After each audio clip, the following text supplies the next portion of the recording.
बाळासाहेबांच्या विचाराची शिवसेना आता संपली असून काँग्रेसच्या विचाराची शिवसेना आता आहे असं दानवे काल म्हणाले। रावसाहेब दानवे हे एक विचित्र माणूस आहे। आता म्हणतात की आम्ही काँग्रेस बरोबर गेलो, आम्ही काँग्रेस बरोबर गेलो, उद्धवसाहेब काँग्रेस बरोबर गेलो म्हणून त्या ठिकाणी उद्धवसाहेबांवर टीका करू लागले। पण शिवसेना प्रमुख माननीय बाळासाहेब ठाकरे यांची ही कडवट शिवसेना माननीय उद्धवजी पुढे घेऊन जात आहेत आणि पुढे घेऊन जाऊन त्या ठिकाणी आमच्यासारखे कडवट शिवसैनिक महिला आघाडी वगैरे सगळे जोरात त्या ठिकाणी काम करतात। मी या ठिकाणी हे सांगतो तुम्हाला की रावसाहेब दानवे जर इतकं प्रामाणिक असेल 19च्या निवडणुकीमध्ये माझा पराभव कसा केला त्याने, म्हणजे दवाखान्यात बसून सिग्मा हॉस्पिटल बसून त्यांनी माझा पराभव केला। जवळपास 12 नगरसेवक भाजपचे त्यांना पैसे दिले, सगळं केलंय। आमच्याही काही लोकांना पैसे दिले, आमच्याही एका नेत्याला पैसे दिले आणि माझा पराभव केला। मग हे तुमची त्या ठिकाणी प्रामाणिकपणा आहे का? तिथे तुम्ही प्रामाणिकपणा दाखवला का? मी अजूनपर्यंत त्याचा तोबार नाही पाहिला। मी बोलत पाहिजे त्या माणसाने, त्यांनी एक चांगला आपला एक युतीचा जबरदस्त खासदार पाडला म्हणून त्यांनी आता परमेश्वराने मग त्यांना इथं जाणण्यात दाखवून दिलं। यावेळेस बदला निघतो, बदला काही थांबत नाही। आणि म्हणून मला या ठिकाणी सांगायचं की रावसाहेब दानवे हे त्या ठिकाणी फक्त मुलीला इकडनं शिंदे गटाकडनं आणलं, त्या मुलीला मी जिल्हा परिषदेमध्ये पाडलेलं होतं आणि त्यांनी बंद केलं होतं शिवसेनेच्या विरोधात।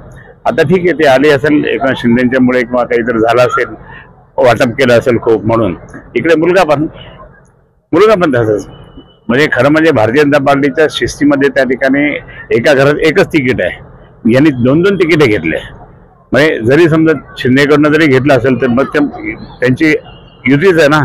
सांगायचा मुद्दा असा की हे सगळं त्या ठिकाणी आणि किती करप्शन अजूनपर्यंत त्यांच्या मतदारसंघातला रस्ता झालेला नाहीये कोणता।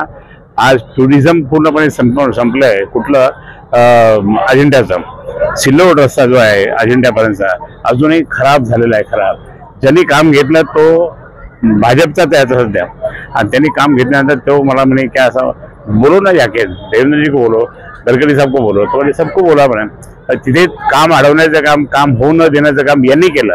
अशा पैठणला सुद्धा पैठणचा रस्ता तो सुद्धा त्यांनी असाच वाढवला, त्याच्या भावाने काम घेतलं आणि का म्हणजे असं सगळं भाऊ आपले घरचेच लोक काम करणार, सगळे हे करणार। आता जास्त दिवस चालणार नाही, थांबा, मैदान अभी आगे है, हम फिर वापस आने वाले हैं। पुढच्या इलेक्शन पर्यंत शिवसेना संपेल असंही ते म्हणाले। आता शिवसेना त्या ठिकाणी येईल। तुम्ही 2029च्या निवडणुका पहा काय होणार आहे। सन्माननीय आदित्य ठाकरे साहेबांच्या नेतृत्वाखाली त्या निवडणुका होतील आणि ते मुख्यमंत्री बनतील, हे माझं वाक्य आहे। मग हे कुठेच राहणार नाही, कारण सरकार येतच जातं आणि म्हणून त्या ठिकाणी अमेरिकेमध्ये काय झालं, अमेरिकेमध्ये ट्रम्पच्या अगेन्स्टमध्ये जनता रस्त्यावर आली, सगळ्या राज्यात रस्त्यावर आली। हे कधी पण होऊ शकतं। तो ट्रम्प ज्या पद्धतीने वागायला लागलेला आहे तसे इथे पण काही लोक वागतात आणि ते वागणारे लोक आहे त्यांचं अधपतन होणारच लवकर। जितकं गर्व असो, भीमाचा गर्व त्या ठिकाणी रिकामा केला हनुमंतानी, तर हे कोण आहे मग? आणि म्हणून यांचा कधी पण त्या ठिकाणी तुम्ही सांगतो फक्त आता कोणताही भाव नाहीये।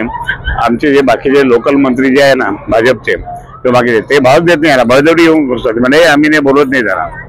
मला ते भाजपचे सगळे मंत्री म्हणतात आम्ही नाही बोलत त्याला, असं स्पष्ट सांगतात।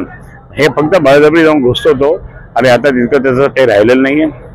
आज आमचे नाना हरिभाऊ बागडे हे यांचंच चालेल, बाकी यांचा काही चालणार नाही। एबीपी माझा, उघडा डोळे बघा नीट।